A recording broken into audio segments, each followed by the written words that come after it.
Now, if you've watched this channel for any length of time, you know that I'm a pretty unapologetic Anton Lundell fan. Now, he hasn't exactly lit it up like many people thought he was going to, including myself. Guy you take in the 12th pick in the draft, you kind of figure he's going to develop a little bit faster, but he's still just 22 years old. Played a big role in a President's Trophy season, played a big role in the team getting to the finals last year, and he just hasn't exactly started off like a firecracker so far this year.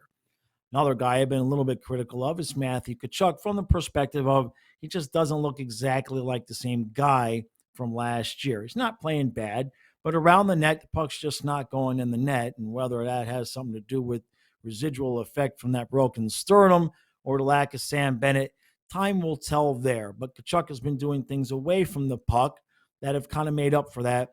And this is an example. Last night, in the game against the Jackets, where the Panthers blew the lead, then came back and won 5-4 in overtime. Here you see Tkachuk ends up losing the puck, and instead of sulking like he could have done in one of the previous games this season, he races down the ice, racing for him anyway, but he does get back there in time to get the puck after it hits the jacket in the skate, gets the puck to Lundell, who glides down the ice, staring down Carter Verhaeghe enough to distract Martin, banks it off of his pads. Verhaeghe puts it in the net. Then he goes up to Lundell and says, nice play or nice pass, one of the other two. The hockey IQ for both of these guys on this play is off the charts.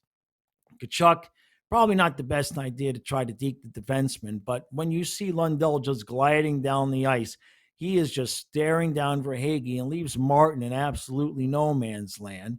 And what a beautiful bank shot right off of his pads on purpose, right under Carter's stick, and the puck's in the back of the net. And the Panthers avoid the disaster of having lost the game after they had a 3-0 lead 7 minutes into the game.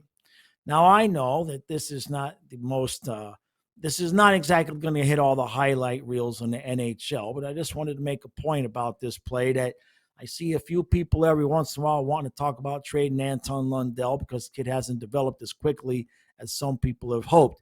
You don't trade guys with high hockey IQ that show up in the biggest moments of the games. You just don't do it. It's not done. It's stupid. It's silly. And it's about high time we just let the kid develop a little bit. Whenever he's had consistent line mates, he's played just fine or better.